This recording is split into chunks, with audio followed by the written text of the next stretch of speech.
Dan untuk membahas hal ini telah bersama kita ke studio Bapak Andre Susanto, founder dan CEO Wear6.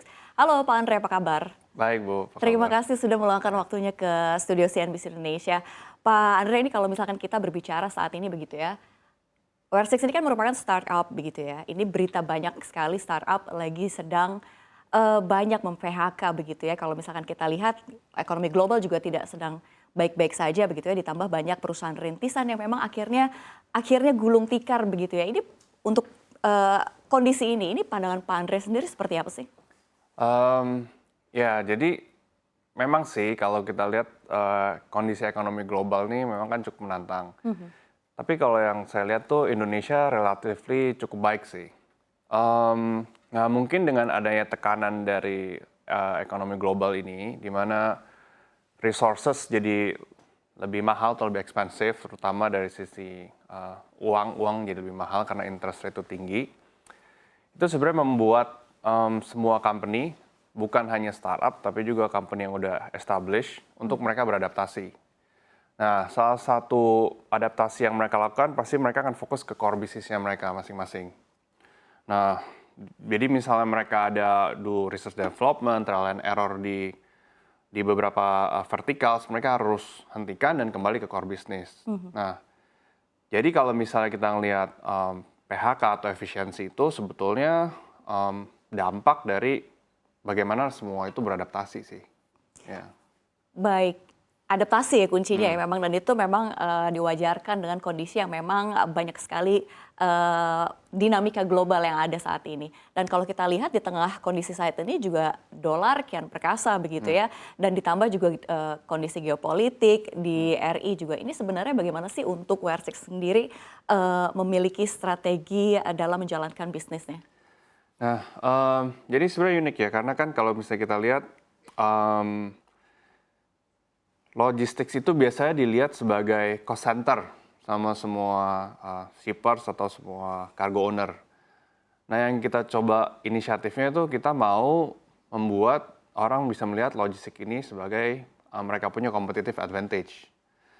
Karena kalau lihat dari overall global economy, Indonesia kan sebenarnya surplus secara trade. Dia surplus 10 bulan terakhir mungkin lebih dari 470 triliun kan. Nah, di sini berarti banyak kesempatan untuk mereka ngelakuin ekspor, mereka harus maintain mereka punya supply chain. Nah, di situ kita coba bantu stakeholder kita, baik di sini itu customer, untuk mereka tetap bisa kompetitif, memberikan pelayanan yang terbaik untuk end customer mereka, baik domestik atau internasional, dengan memberikan service level dan harga yang cukup kompetitif. Jadi mereka nggak ada opportunity loss lah. Kan maksudnya mereka ada banyak demand, tapi gimana caranya supply chain dan rantai pasok mereka tetap baik gitu. Baik, Pak Andre, ini menarik kalau misalkan kita lihat industri logistik ini kan masih terlihat cukup ekspansif begitu ya, bahkan untuk di tahun-tahun berikutnya. Ini sebenarnya apa sih peluang yang masih bisa dilihat lagi untuk industri logistik, dan sebenarnya tantangan yang dihadapi itu di lapangan seperti apa? Mungkin in general kalau saya lihat dari peluang, kan dari inisiatif negara kita juga mereka ada ngelakuin hosting banyak event seperti G20 dan meeting dengan beberapa negara berkembang lain, negara develop lainnya. Sebetulnya dengan adanya ketertarikan investasi di Indonesia, itu kan kita bisa ngelihat akan banyak sektor yang akan bertumbuh. Dan juga kita juga ngelihat bahwa tahun depan itu APBN direncanakan untuk naik sekitar mungkin 5%. Jadi ada yang growth secara organik dan growth inorganik. Jadi peluang di logistik itu pada saat terjadi investasi di bukan cuma di Jawa, tapi di pulau lain seperti Kalimantan, Sulawesi, dan Sumatera, ini banyak opportunity baik dari sisi infrastruktur yang bentuknya aset bergerak dan aset tidak bergerak itu untuk menjadi peluang penambahan logistik. Gitu. Karena banyak aktivitas dan movementnya, pemerataan ekonomi. Mungkin saya rasa peluang itu cukup baik karena saya lihat logistik kan juga represent cukup besar dari kita punya gross domestic product ya. Mungkin sekitar 20%. Jadi dengan adanya pertumbuhan itu saya rasa sangat positif sih. Baik, ini kayaknya mengarahnya ke pertumbuhan Wear6 juga terlihat positif begitu ya. Ini tapi tantangannya tersendiri yang spesifik apa sih? Nah, mungkin tantangan yang saya lihat ini, karena kita negara berkembang, itu ada dua yang cukup major ya. Yang pertama, standarisasi dan flow of information. Yang kedua itu edukasi untuk merubah way of working di logistik. Nah, mungkin saya jelasin yang pertama ya. Karena kan kalau kita ngelihat pengiriman logistik internasional kan semuanya very standardized, bentuknya kontainer. Nah, di sini tuh kan kita banyak banget moda pengiriman yang mungkin dimensi secara truk aja nggak standar, terus habis itu infrastrukturnya juga mungkin baik diperbaiki, ada yang palletized dan non-palletized. Jadi saya rasa itu salah satu kendala untuk kita ngelakuin proses logistik yang sangat scaling. Karena information yang nggak standarisasi, gimana kita bisa mengkoordinasi lebih baik. Karena logistik kan intinya koordinasi kan. Nah, ini leading ke poin nomor kedua, di mana selama ini pelaku logistik udah melakukan hal yang cukup baik dari sisi efisiensi mereka di industri masing-masing dan cara mereka bekerja. Namun dengan adanya perubahan yang sangat cepat dengan digitalisasi, banyak dari perusahaan seperti kita atau perusahaan yang saya bilangnya industri kreatif itu, kita pengen membantu ekosistem ini untuk lebih bekerjanya lebih baik dari sisi standarisasi dan adopsi terhadap digitalisasi. Nah, perubahan way of working ini yang sometimes merubah cara kerja mereka dan bisnis proses, itu perlu waktu. Dan ini adalah sebuah tantangan yang mesti kita hadapin bersama sih.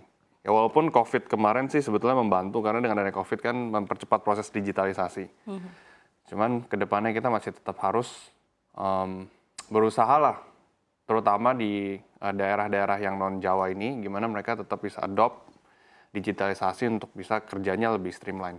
Baik, ini dalam arti begini ya, kalau misalkan menurut Anda tantangan yang saat ini dihadapi oleh Wear6 begitu ya, apakah memang masih tentang menyoal COVID-19, di sisi lain kita Indonesia sedang bangkit begitu ya, bahkan pandemi ini sudah berakhir di tahun ini kalau kata Bu Sri Mulyani. Ini menurut Anda apakah masih menyoal tentang COVID-19 atau ada lagi tantangan ke depannya begitu? Saya rasa sih kalau kita lihat dari volume ya yang kita kerjain secara domestik, sebenarnya volume udah cukup bagus sih, udah cukup tumbuh di pre-pandemic level ya. Kalau kita ngelihat dari sisi rate internasional juga, ekspor kontainer juga udah kembali normal. Walaupun tetap ada supply chain disruption, tapi harusnya ke depannya is going to be good menurut saya. Oke, baik, ini menarik sekali Pak Andre. Pak Andre, kalau untuk klien-kliennya dari Wear6 ini kan mayoritas kebanyakan dipakai perusahaan-perusahaan dari luar negeri atau memang ada pengiriman di Indonesia sendiri, karena kalau kita tahu begitu ya, Indonesia ini kan faktanya begitu ya, Indonesia negara kepulauan yang memang bisa mengakibatkan biaya logistik tuh sangat mahal sekali begitu ya. Nah, untuk Wear6 sendiri ini mengakomodirnya seperti apa sih dalam persaingan bisnisnya begitu ya? Oke, jadi kebanyakan klien kita sih campur, ada yang dari multinational company, ada juga yang dari domestik. Yang kita lihat itu sebenarnya kendala di Indonesia kan selalu di permasalahan distribusi dan logistik. Di mana mungkin harga satu barang, misalnya kita ngomong air minum atau semen di satu tempat dengan tempat lain itu sangat berbeda. Jadi yang inisiatif yang kita lakuin itu ada 3 sih. Nomor 1 kita selalu fokus untuk ningkatin asset utilization. Nomor 2 increase productivity of sumber daya manusianya. Nomor 3 kita mau reduce atau mengurangi empty mile atau jarak tempuh. Jadi space kosong lah waktu kita ngirimin barang. Jadi salah satu inisiatif yang kita lakuin, kita ngelakuin partial loading. Kita konsolidasi muatan untuk customer-customer kita yang mempunyai destinasi yang sama. Dan itu membantu mereka bisa sharing capacity, tetap dapat harga yang cukup baik lah. Nomor 2, itu kita ngelakuin hub transit, di mana kita ada satu gudang kita untuk transit point, membantu proses distribusi. Jadi kita ngurangin jarak tempuh untuk truk-truk atau enggak muatan-muatan kontainer yang kosong. Jadi kita ada kayak relay gitu. Baik, ini kalau misalnya kita lihat begitu ya, memang dari cara-caranya Wear6 ini dengan benar-benar menekan dari segala aspek begitu ya untuk mengikuti persaingan yang ada begitu, sehingga Wear6 memang tetap dipilih. Ini kalau kita misalkan beralih begitu ya ke kinerja Wear6 sendiri di tahun pandemi ini seperti apa sih hingga di tahun depan, kira-kira proyeksinya akan seperti apa? Kalau kita lihat sebenarnya di tahun ini kita masih bertumbuh cukup bagus sih, almost double ya. Kalau di tahun depan, saya juga tetap positif sih, karena kan Indonesia kan salah satu pilar untuk primary sector ya dan commodity natural resources. Nah pasti industri pendukungnya seperti consumable atau anything yang related to primary sector itu juga pasti akan tumbuh, karena kita udah ngerasain itu. Dan saya rasa untuk tahun depan ya kita aim to be optimistic and positive as always. Baik, ini untuk Waresix sendiri begitu ya. Ini kan tadi disebutkan ada 229 dari dan 53.000 armada, 430 gudang. Ini apakah data ini valid? Apakah ternyata memang masih ada penambahan lagi? Oke, sebenarnya datanya akan terus bertambah sih. Tapi kan pada saat kita nambahin kapasitas partner atau mitra, ada mitra yang terus bisa bertumbuh, ada mitra yang mungkin mesti kita improve. Jadi categorization-nya akan kita improve terus. Untuk daerah-daerahnya sendiri kira-kira ada mau meluas jaringan kemana lagi nih yang terpencil? Bahkan? Jadi untuk ekspansi kita ngelihatnya di 3 lini ya. Satu, kita mau geographical expansion, karena ini align dengan message-nya tentang pemerataan ekonomi. Nomor 2, industri vertikal kita juga terus tambahin. Karena menurut saya industri vertikal seperti adanya industrial, habis itu consumer good, ataupun commodities, raw materials related, itu ada beberapa, saya bilangnya hal yang baik, karena di Indonesia kan kebanyakan di Jawa itu finished product, atau saya bisa bilangnya downstream. Nah, upstream ini kan ada beberapa di Pulau Jawa. Dengan adanya banyak industri vertikal yang kita layanin, kita bisa coba untuk optimisasi rute bolak-balik. Gitu.